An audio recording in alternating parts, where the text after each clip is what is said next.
A ideia dessa série de vídeos é extrair das partidas que analiso toda semana apenas uma fase do jogo, um momento, uma ideia, um padrão de jogadas ou um conceito. Esse é o meu ciclo de estudos da bola. Fala galera, beleza? Contra o Brentford, o Arsenal passou sufoco para ganhar de 1-0 e eu fiquei refletindo sobre diferentes maneiras que o time tem para superar defesas bem fechadas. Nisso aí eu lembrei do jogo contra o Bournemouth, da temporada passada também, o jogo do gol do Nelson, e tava com um vídeo escrito para o canal para falar sobre o ganho de estatura do time, a possibilidade de um maior número de cruzamentos efetivos, ainda levando em conta que o time prefira jogar um jogo de espaços mais amplos. Porém, rolou o jogo da Champions contra o Lens e o time venceu por absoluto 6-0 e tive que mudar um pouco a rota para apenas mostrar, como afirmou essa torcedora no Twitter, o porquê dos times da Premier League não darem espaços contra o Arsenal.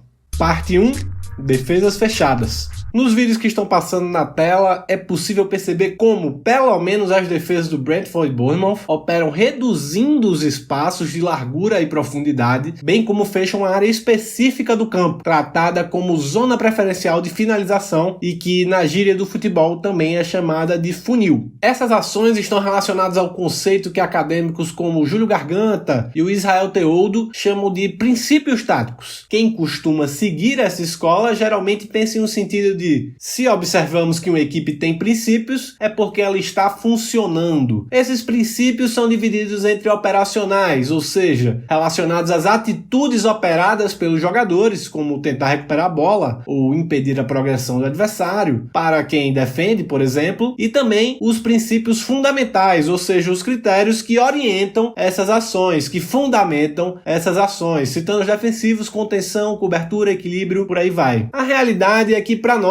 que já nascemos quase que tragados pelo futebol, totalmente inseridos, tudo isso acaba sendo meio chato, porque são informações que costumamos compreender, pelo menos parcialmente, de uma maneira completamente natural. Ou seja, é muito natural para a gente identificar que essa sequência de comportamentos estruturais como sendo duas defesas fechadas. Ah, mas aí, como esse gerador de lero-lero vai me ajudar a entender a organização desses times, a organização dessas defesas fechadas? Quando a gente percebe que o futebol é um jogo de cobertor curto, em que, pela limitação de jogadores num espaço tão grande como o campo, não é possível fazer tudo de uma vez, é possível concluir que uma defesa fechada nada mais é do que uma equipe que abdica temporariamente de um princípio para valorizar o outro, no caso, da conduta de tentar recuperar a bola, que é quase deixada de stand-by em nome da proteção de determinadas zonas preferenciais, que são mais importantes do que simplesmente recuperar a bola naquele ponto. Ainda que elas tenham passado mais tempo tentando se defender, isso quer dizer que em nenhum momento essas equipes tenham tentado recuperar a bola mais ativamente? Pelo contrário, o que nos leva para a segunda parte do vídeo. Parte 2.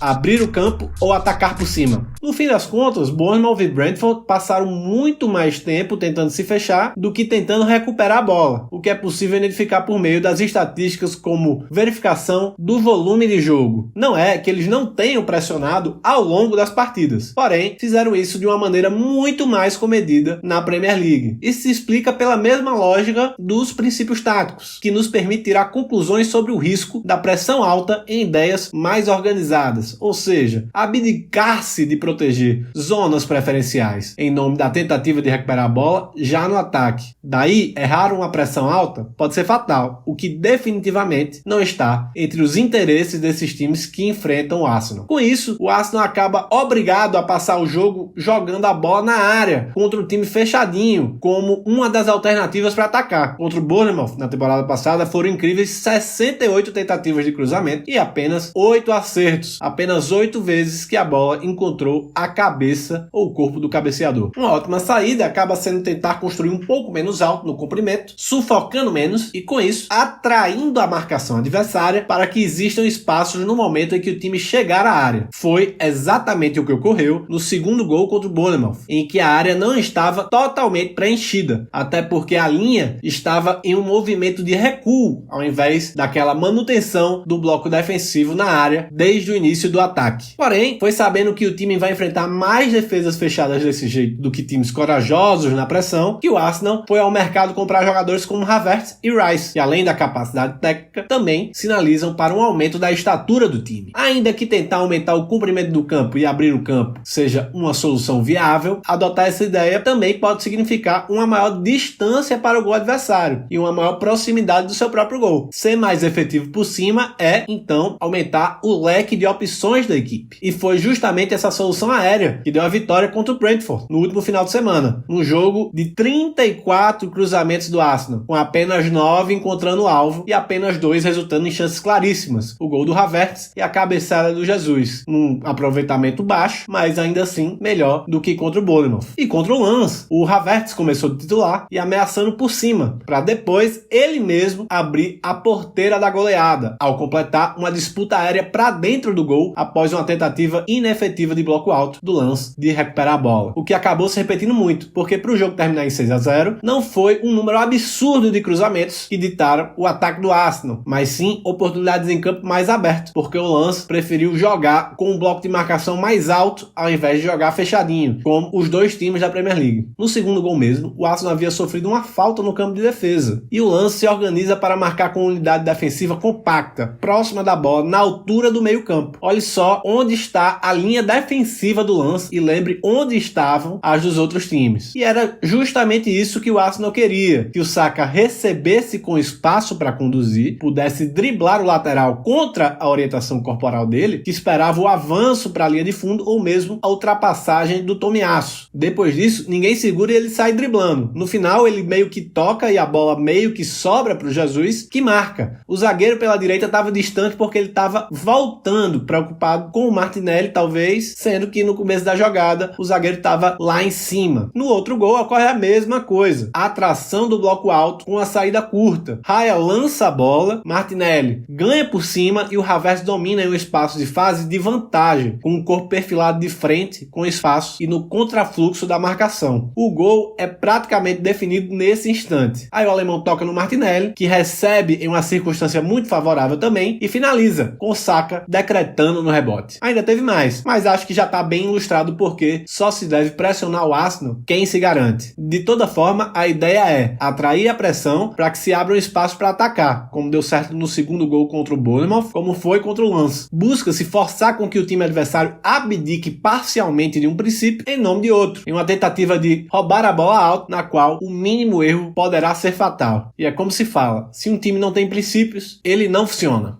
Muito obrigado quem assistiu o vídeo até o final, muito obrigado para o torcedor do Arsenal no Twitter, e muito obrigado também para o Lens, pela ousadia, bem a tempo, de refazer o vídeo.